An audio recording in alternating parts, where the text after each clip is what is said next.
Hey traders, welcome back to the channel. Today I've got an exciting video for you all about Renko trading and a strategy that's been delivering a 73% win rate on the euro US dollar currency pair. In this video we're going to deep dive into the DMI indicator, explain why it works so well with Renko Charts, and walk you through a step-by-step strategy that includes a key 50 period moving average filter. Now, this filter adds extra layer of trend confirmation, making our strategy even more robust. So let's get into it.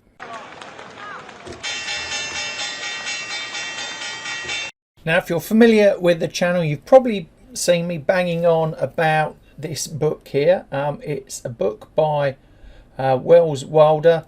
He's one of the godfathers of technical analysis. So many great tools that he's brought to the table, and one of them is the directional movement indicator, abbreviated down to DMI.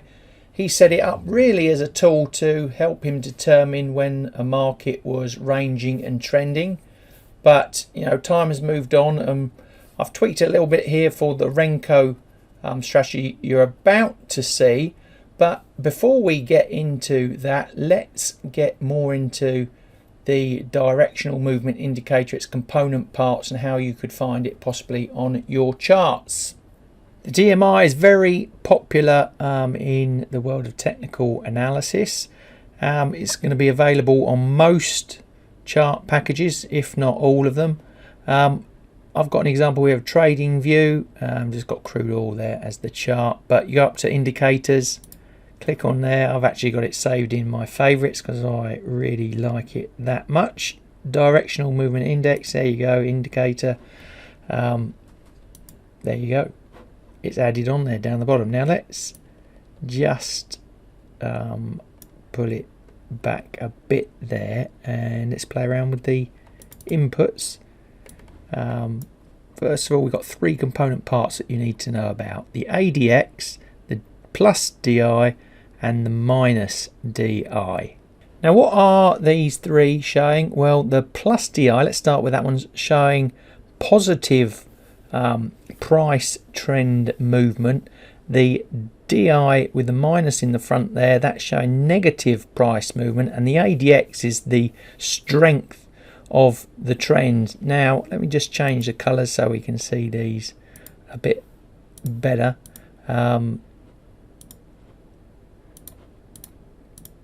It's a really, like I say, fascinating tool, and it really does help in many situations. So in simplistic terms, if you see the white line there, that's DI plus. If that's above the orange line, then we're in a bullish scenario, and vice versa, we'd be in a bearish scenario.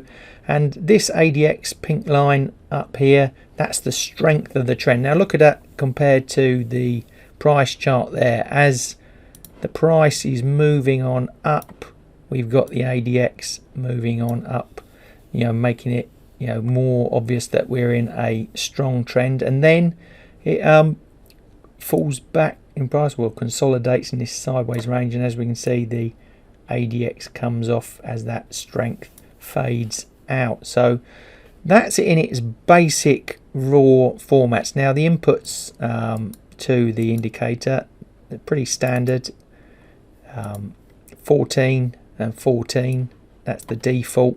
You can play around with them, see what you get. You want faster action, take it less than 14. You want slower, you know, go up from 14, you know, try 30, 50, even 100, and you'll be surprised what sort of results you get there. But this is the basics of the DMI. Now, in my world of Renko trading, I do something just a little bit different. Now on your screen you'll see the full strategy that we're going to look into in much more detail. But why do I like to take the DMI and use it with Renko charts? Well, Renko charts are focusing purely on the price action. They're getting out the noise, they're smoothing out, you know, some of that choppiness that candlestick charts, you know, and other types of chart types will give you. You know, the bricks, as you know, are drawn when the price moves a specified amount of time, making the trends more clear. So, remember the DMI is a, trend based tool. It's looking for the trends and looking for when the markets are not trending. So if we've got a chart type that really clears out the noise and makes the trend and the non-trend periods more obvious, then the DMI, I think, becomes much more effective. So let's get into, I suppose, the strategy now and pull to pieces what you can see on the screen. Now let's set up the strategy on your trading platform. Remember, I'm using TradingView, but it's going to be very similar to any other charting package that you may use. Let's just run through the indicators from bottom to top. At the bottom, I've got the RSI, the Relative Strength Index. You can see it looks a bit different to, say, if you're using it on a standard candlestick or bar chart. The inputs are the same. RSI length of 14. Now I have back tested all of these variables to come up with that 73% return on euro US dollar. I've traded on other markets as well, did nicely on the US dollar yen, some indices. Have a play around yourself, see what you can come up with, change the block size around, optimize with your own tools and indicators to maybe even get better results. But this is what I'm presenting here. It's all around the euro US dollar, and above the RSI we have the DMI. Again, standard settings are 14, but notice what I've dropped off. I don't use the ADX at all here. It's just the plus and the minus DI, and all I'm looking for is a simple cross. If the green goes above the red, as you can see in these examples here, it's bullish, and vice versa.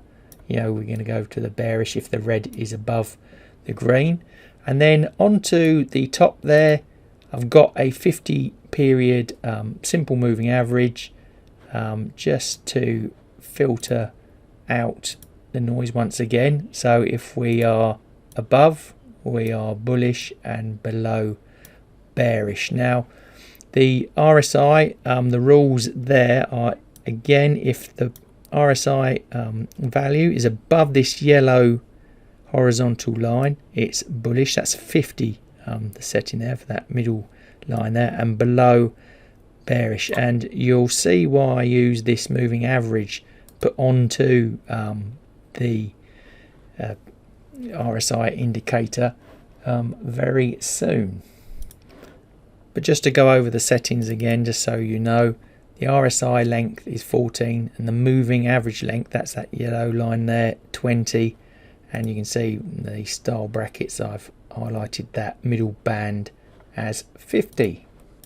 So how do we get into a trade? So let's focus on a long trade to start with. So first of all, the RSI has to be above the 50 lines, crossing up there. We've got a DMI plus, DMI minus line positive cross there. So we've got 2 ticks there for a bullish trade.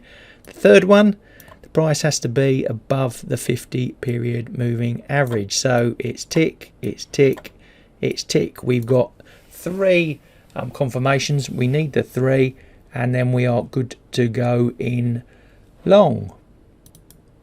And this system can be used to the downside as well. So let's take another example. Let's look over on the right hand side. We've got a cross there to the downside, the minus above the positive, so that's good. We've got the price below the 50 moving average, that's good. And we go down to the bottom here, and we can just see the RSI also crossing down, so we will be good to go there for a short trade. Now, how do we get out of the trade? Well, this is the beauty of the RSI filter that we've got on there. Notice I talked about the moving average that I added. Now, to keep us in the trend, now go up to the price there. You can see these little minor pullbacks that can be a bit annoying to the trade and get you out too early. So I've put this filter on the RSI, 20 period moving average. So when it crosses back, the RSI back down there through that moving average, we get out the trade. So we get out somewhere around there. So previously we would have got out around about there. using other indicator signals. Now it's keeping us in the trade a bit longer, and pause this video and go through the other examples there, around here and here, and you can see how that filter works. And like I said, I've measured all of these trades statistically. It's a very simple process, and it's exactly the same for that short trade that we saw earlier around here. We get out when the moving average goes through the RSI. It's as simple as that. In terms of stop loss, what do we do? Well, again, back tested all of that, and I'm using, so if we got into this trade down here, a 2.5 block size ATR. Now let's focus on the block sizes. We haven't talked much about that yet. Now again, I've optimized the block sizes here. I'm using 5 pips. Now this is quite an aggressive block size. Do try it on 10 pips or 20 pips, see what results you get. But I'm using 5 here, and because of that, my stop loss is 2.5 times that. So my stop loss in this instance, this example, is going to be 12.5 pips, and is going to sit somewhere around here. Again, that number's been back tested for optimal performance. And one last thing, I'm using a 1 minute Renko chart here in TradingView. I know I'm going to get the word Renko hasn't got time, blah blah blah, but this is, like I said, an optimized strategy introducing time to get the results and the value out of the Renko noise reduction to make this strategy work. So that's really it in terms of the setup. It's really simple, really clean, captures the trends nicely. Let's just have a look at the table of the back test results that I have produced. So for the back test purposes, I did this over 12 months. I did have a look at different scenarios within the 12-month period, but feel free to test it over longer periods. That produced 245 trades for me. And as you can see, the strategy delivers, a solid win rate, but it's also got a very good sharp there. Solid 1.9, indicating more consistent performance, and the inclusion of the 50 period moving average, further improved the results, especially in terms of trend confirmation. We've got a Kelly criterion of 0.35, so saying it's a strategy that could be scaled up safely, and the risk of ruin, as you can see, less than 1% there, is minimal, making it a reliable choice for you traders out there. Thanks for sticking with me, traders. There you go, another Renko based strategy. Hope you found it valuable video, or will find it a valuable video for that matter. And if you have, please give us the thumbs up. All helps the channel, and don't forget to hit the subscribe button to get future notification of content, strategies, this sort of content that I'll be producing in future weeks and months. Now, if you want to learn more about Renko, got a fabulous playlist on the YouTube channel. Work your way from top to the bottom, you'll come out the side a solid Renko trader. And if you really want to take your trading up to the next level, I've got a new traders club on YouTube. You want to find out more about that, what sort of value it could give to your trading, then a video link for that coming up right now with that Renko playlist.